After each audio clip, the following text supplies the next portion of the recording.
Hey, Magic fans, welcome back. This is your captain speaking here on Capnclydes MTG. We're got a little behind schedule there. Got a lot of stuff going on. I'm posting all my M3 cards on the eBay store today, so if you want to stalk me in the background, eventually those cards will be up there. I already got the mythics up and ready to hit the rares. So, but before we get done with all that, we got more leaks from Assassin's Creed for the rest of the set, so let's run it through real quick because there's way too much shit to do this weekend.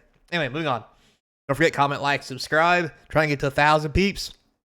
Once we do, it's giveaway time and every milestone after it. So we're going to start with the first one that's not in English. We have Javi the Allfather, red, green, white, and 3 for a God Warrior. If there are 4 more historic cards in your graveyard, Javi has Indestructible. That's amazing.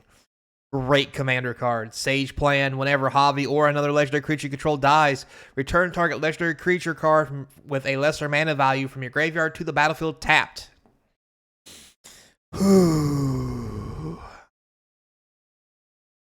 This is good.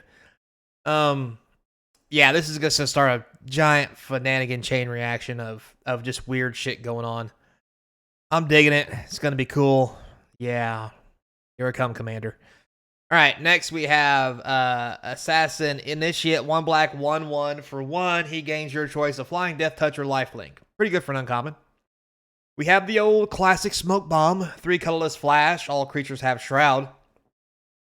Beginning of your upkeep, sacrifice Smoke Bomb. When you do, target creature you control can't be blocked this turn. Pretty interesting. If you cast it after your upkeep, the next upkeep, it's when it goes off, so okay. We have Xiao Jun, red, blue, and 1 for a 3/3. It has Leap Strike. As long as it's your turn, it has Flying and First Strike, and tap 2 untap artifacts you control, deals 1 damage to each opponent. Not too bad. We have a Propaganda reprint, the old blue and 2. Creatures can't attack unless they pay 2. Next, we have Arno Darian, red, black, and 2. He is a 3/3. And yes, I know it's not in English. But fear not, I know exactly what it says. Let me flip through my notes here.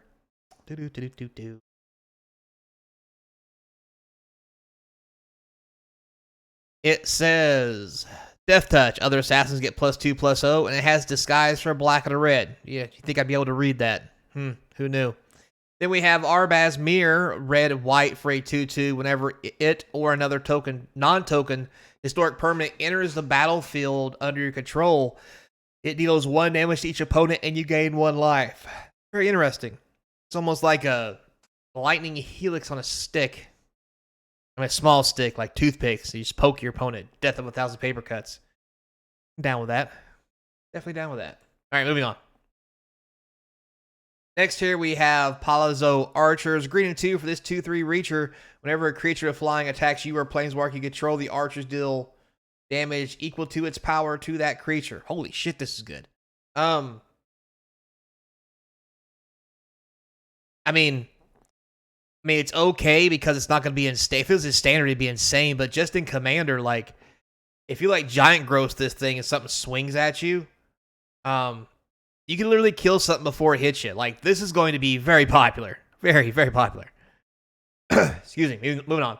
So, next we have a Tax Collector, white and 1 for a 2/2. When it enters the battlefield, you get to choose one. Until your next turn, spells your opponent cast cost 1 more, or detain target creature and opponent controls. Both pretty cool. And it's a human. Humans decks. Loyal Inventor, blue and 2 for a 2/3 Vigi. Whenever it enters the battlefield, you may search your library for an artifact card, reveal it, then shuffle. Put that card into your hand if you control an assassin. Otherwise, put the card atop your library. I just think it's okay. We have the Hidden Footblade. 1 red flash, +1/+0, and haste. That's going to be very good. Especially when it enters the battlefield, you get to attach it to a creature. So it's going to be very popular in a lot of decks. We have a reprint of the old Black Market Connections. A very hot commander card.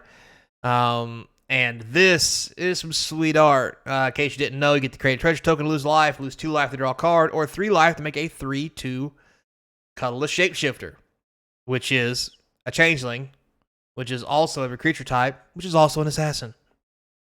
Imagine that. All right, also going on, we have Overland Dan Galupe. Probably butchered the hell out of that shit. 2 green and 2 for this 3/3 Death Toucher. Whenever a creature you control with Death Touch deals combat damage to a player, put that many +1/+1 counters on it. Woo. And it has Disguise black-green, so not too bad. We have Escape Detection, blue and 1. It has free running, which is return a blue creature you control to your hand. Return target creature to its owner's hand, draw a card. This is good without free running. It's really weird it has free running. I mean, it's cool that it does, but like, I mean, I guess if you want to bounce your own shit, maybe. It's just weird. We have Andresita, 3 colorless legendary artifact, 4/3 Island Walker. Island Walk. Who the hell thought we'd see Island Walk again? Or any kind of land walk. Anyway, when it attacks, if an assassin crewed at this turn, you can draw a card. It becomes an assassin in addition to its other types until end of turn. Crews for 1. This is a great draw engine for an assassin deck. We have Reconnaissance. Good old reprint. 1 white. 0, move target attacking creature you control from combat and untap it. Next, we have Fall of the First Civilization. White and 2. Oopsie. A little ahead of myself. White and 2. You and target opponent each draw 2 cards. On Saga number 2, exile target artifact and opponent controls. That should be first. On 3, each player chooses 3 non-land permanents they control, destroy all others. That's going to be really good in Commander, just for the shenanigans. But anyway, Ballad of the Black Flag. So this is a 4-step saga. 2 blue and 1. The first 3 is mill 3 cards, put a historic card from among them into your hand. Pretty good. And then finally, historic spells you cast this turn cost 2 less. That's only okay. We have a reprint of the old Go for the Throat. Definitely on par for this kind of set. You know, assassins, go for the throat, slit the throat. Moving on. Anyway, Hemlock Vial, black and 1. Enters the battlefield, you draw a card, lose a life. Already sweet. Black tap, sacrifice it. Each equipped creature and equipment you control gains Death Touch. It's alright. Not going to be breaking any waves, but we have Towering Viewpoint. We got another wall. 2 colorless, 0/4, defend and reach. It has Leap of Faith. There it is. Target creature gains flying till the end of turn. I was really hoping a Leap of Faith would have its own card. Anyway, Phantom Blade, black and 4, equipment. Enters the battlefield, attach it up to 1 creature you control, destroy up to 1 other creature. Equipped creature gets +1/+1, has menace. Wow, that's a lot. That's not going to see any play. Anyway, Staff of Eden, Vault's Key. 6 colorless legendary artifact. When it enters the battlefield, put target legendary permanent card not named Staff of Eden. Okay, when Staff of Eden, Vault's Key, enters the battlefield, put target legendary permanent card not named Staff of Eden, Vault's Key, from a graveyard on the battlefield under your control. Okay.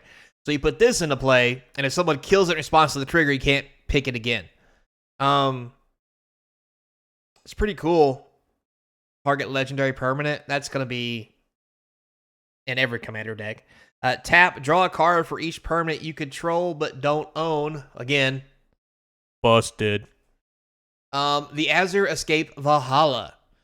Green and 2, 3-part saga. Exile a permanent card from your graveyard, gain life equal to its mana value. Put a number of +1/+1 counters on target creature control equal to the mana value of the exile card. Better. Return Escape from Valhalla and the exalted card to the owner's hand. This is going to be some serious shenanigans in Commander. I like it. I like it a lot. I mean, it's not going to be like breaking the format or anything, but it's going to be fun. Yeah, it's going to be fun. Next, we have the old Mortify reprint. Destroy target enchantment or creature. Blue, black, white, and 1. And boy, this set's going. Everybody might be mortified about it. Terminate gets a reprint as well. Black, red, destroy target creature. Can't be regenerated. We have Excalibur, Sword of Eden. 12 colorless. This spell costs X less to cast, where X the total mana value of historic permanents you control. Okay, that's better. Equipped creature gets +10/+0 and has vigilance. Holy shit.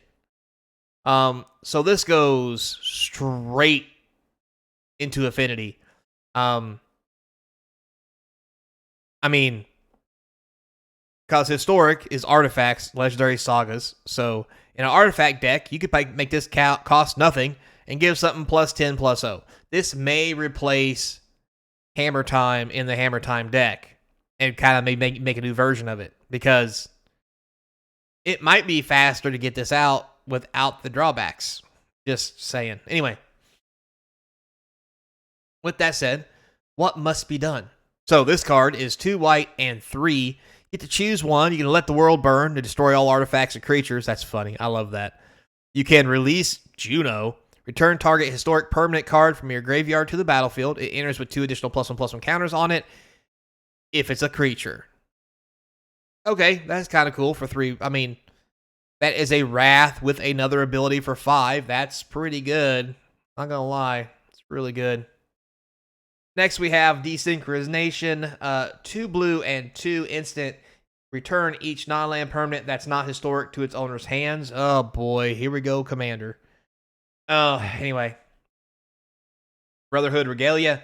2 colorless equipment. Equipped creature has Ward 2, is an assassin in addition to other types, and can't be blocked. Takes 1 to equip a legendary creature, 3 to equip anything else. Path of Exile reprint. Boy, it just looks depressing right there. The good old 1 white exile a creature, they get a land. And a Fatal Push reprint. I like the art on this one. Boot. 1 black, destroy target creature if it has a mana value 2 or less. And of course, Revolt gets 4 or less if something has left the battlefield this turn. Why can't we get a whole like 300 style card like this? Like, this is Sparta. Boot. Kind of Fatal Push. Anyway, moving on. Next, we have the land cycle. So, lands looking pretty good. Basic stuff we've seen from Assassin's Creed. Here's the rest of them. You'll notice up here in the top left, that's right, these sack lands are back. That's the Fiery Islet, and all that whole cycle is going to get reprinted in this. This is the 3rd reprint of them, so not to mention some of the other Universes Beyond stuff. So this looks like it's going to be a Universes Beyond land to get reprinted quite often, which is probably going to make them almost worthless. But anyway, so good ones here. Fiery Islet, Nurturing Peatland, it's not too bad. Full Art Land's okay. We have the last of the sack lands here, and we have an Assassin's Gauntlet. Blue and 2, when the Gauntlet enters the battlefield, attach up to 1 target creature you control. Tap all creatures target opponent controls. Equipped creature gets +1/+1 has whenever this creature deals combat damage to a player, draw a card, then discard. That could be a lot better. I mean, the main thing about this is really just tapping all the opponent's stuff. Drawing a discard is just kind of a bonus later in life. Saying. All right, here we go. We have Jacob Fry. Been waiting to see what he does. Black and 2 for a 3/2. Partners with Eevee. Whenever 1 or more assassins you control deal combat damage to a player, exile up to 1 target assassin card or card with free running from your graveyard. If you do copy it, you may cast the copy. Nice. Then we have Monastery Raid. Red and 2 sorcery has free running of X and 1 red. Exile top 2 cards of your library if the spell's free running cost was paid. Exile the top X cards of your library instead. You may play the exile cards until the end of your next turn. It's only okay because it's a sorcery. But whatever. Alexios Demonos of Cosmos. What a damn name. Holy shit. Got enough Os in there? Got some Os for you. Red and 3 for a 4/4 Trampler. Whenever he attacks each combat, he attacks each combat if able, can't be sacrificed, and can't attack its owner. At the beginning of each player's upkeep, that player gains control of it, untaps it, puts a +1/+1 counter on it, it gains haste till end of turn. So this thing's just you're gonna put it on the table, it's gonna beat everybody in the face, except for the guy who cast it. That's pretty funny. Overpowering Attack. 2 red and 3 sorcery. Has free running for red and 2. Untap all creatures you control that attack this turn. If it's your main phase, there is an additional combat phase after this phase, followed by an additional main phase. So this is going to be real popular, and I'm surprised that it's an uncommon. Mainly because it has free running.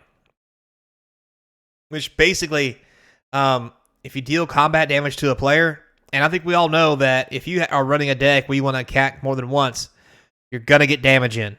because you want extra turns to hit them extra times, which means this is going to be extra good. Oh, this is going to be busted. So, with that said, guys, that's pretty much all of it except for the stuff in the starter deck. We might go over that later tomorrow. Thanks a lot for watching, guys. I do appreciate it. Till next time, be kind, and I hope to see you across from the game table. Back to eBay and listing cards. Ugh.